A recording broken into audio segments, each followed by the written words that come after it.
Hello, my name is Victoria Seed, and I am coming to you from the Vesta Approach in Manchester in the UK. I think my camera might be a little bit wonky there, so let's move it. So you can see the sign behind me. It says Merry Christmas, which I wondered if it was going to be controversial or not.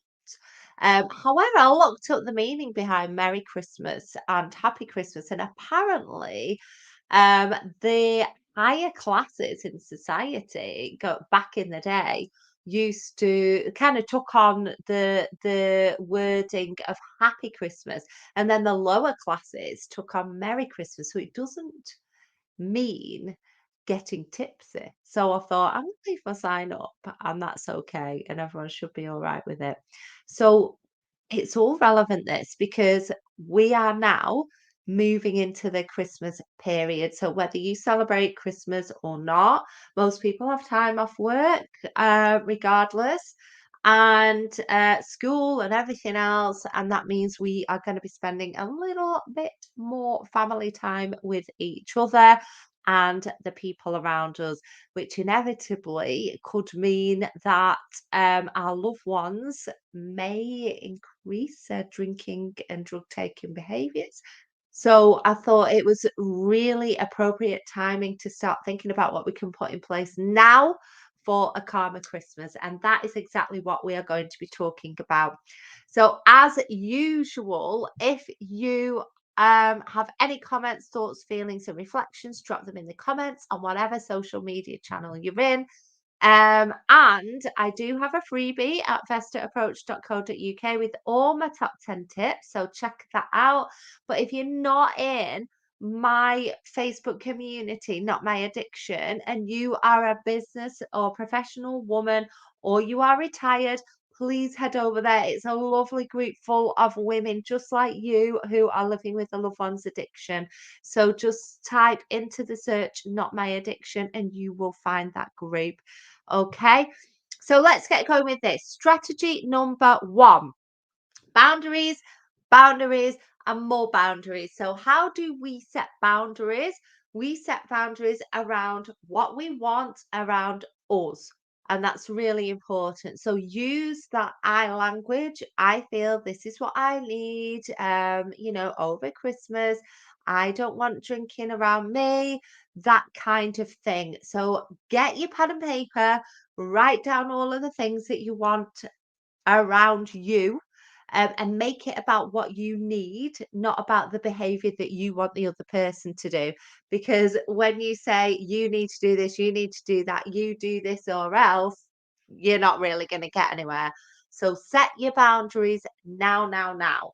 Number two, accept that you may have to do things differently. So the reason why this is point two is because when we're dealing with alcohol or drug use, addiction, dependency, wherever your loved one is at, um, we can't just keep doing the same thing and expecting the same results. So, for example, when I work with or have done in the past work with people who are using cocaine, for example, one of the things that we need to do, and we do this with any clients that I've ever worked with that have had problems with substance use, is disrupt the pattern, disrupt the routine. So as a family member, you may need to disrupt your usual traditional pattern and routine of Christmas. And yes, that might be really annoying and frustrating. But if you truly want to make a change and motivate your loved one to change, it might just be about doing things differently. So that's one aspect of it. And the other aspect of that is I've got some clients who are actually this Christmas making a decision to do things differently. So one client, for example, she's always had Christmas at home. Her loved one has ended up being really intoxicated, kicking off with everyone, being quite rude. And now she's done all of this work on herself, and now she's like, actually, I'm not going to tolerate that anymore. Her loved one has had changes to their drinking. However, she's very much focusing on herself, her peace, and her happiness. So this year, they're going somewhere else for Christmas. And the conditions are that he is more than welcome to come along, very, very welcome. However, if he chooses to have a drink, then it's probably best that he stays at home. So, can you see that? It's doing things differently, not for their sake, not just for their sake, but also for yours as well. So, have a think about that.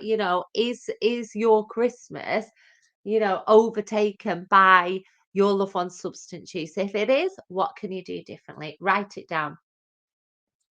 Um, Number three is make plans without alcohol or drugs. So quite often, family members, friends, partners might ask their loved one, what are you okay with people using drugs or drinking around you? And they'll be like, oh, yeah, yeah, that's fine. But actually, it might not be fine. And for a number of reasons. So, first of all, there's a lot of people that I work with that are using drugs or drinking or have done in the past with the loved one or might be doing but not around them. And then when it's convenient for them, such as Christmas, holidays, things like that, then they will start relaxing their own behaviors around the loved one because it meets your own needs. So what I always say is, just really think about what message you want to put across. And if your loved one's having problems with their substance, it doesn't mean that you can't take any yourself or you can't have a drink, especially if you haven't got any problems with it. But what it means is that you've got to send a clear message that, you don't want drinking around you, for example. So then if you sit there drinking around them, it's going to be a bit counterproductive, isn't it? Your message is going to get mixed. So it might be that you go out, you have a drink with your friends, whatever, but you're not doing it around your person. So I'll just have a think about that because you don't want to get to that point where your loved one's saying, "Well, you're drinking. Well, you're going out and you're drinking around the kids. Well, you're doing this. Well, you're doing that. So why can't I?" Because then you're going to have to go right into another conversation around. Well, actually, you're the person that is experienced, or let's reframe that. I haven't got a problem with substances. I may be using substances, but it isn't impacting on the people around me. Therefore, that's why I'm doing it. But then uh, let's have a think about how your drinking affects people or something like that. Do you know what I mean? So it's really hard to start having those conversations. So think about it. I'm not saying you all have to do that. No one has to do anything I say, but from experience, I would give it some thought.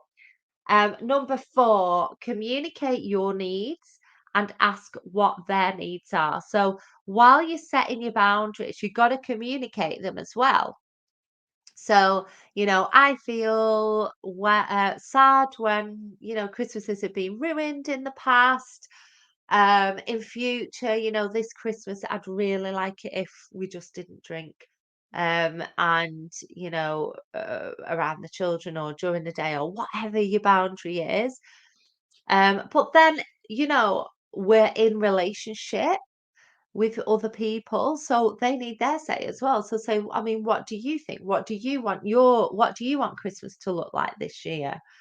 What hasn't gone well in the past? What has, And these conversations could be really hard if you're not used to talking to your loved ones in that way, but just do it. It's just a conversation, right? That's what I say to my clients when they're gonna have these conversations, like, oh no, and it's like it's just a conversation like you're having with me now. So um go away, give it some practice, ask them what they want, and then you'll meet in the middle somewhere, hopefully. I mean, if they say, I want to get absolutely smashed or Christmas, and you're going to be like, okay, well, if that's what you want to do, then we're going to have to think about doing things differently this year.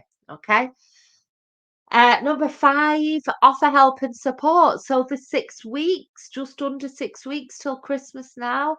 It might be that, it might be time to think about getting some help and support for the problems we've been experiencing. How about we have a look at that and see what there is available? So you can speak to me about this. I offer free, friendly consultations to people that want to work with me. have that conversation, do some signposting.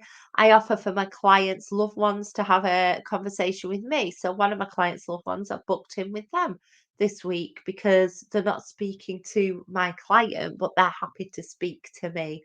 And that is part of my service offer.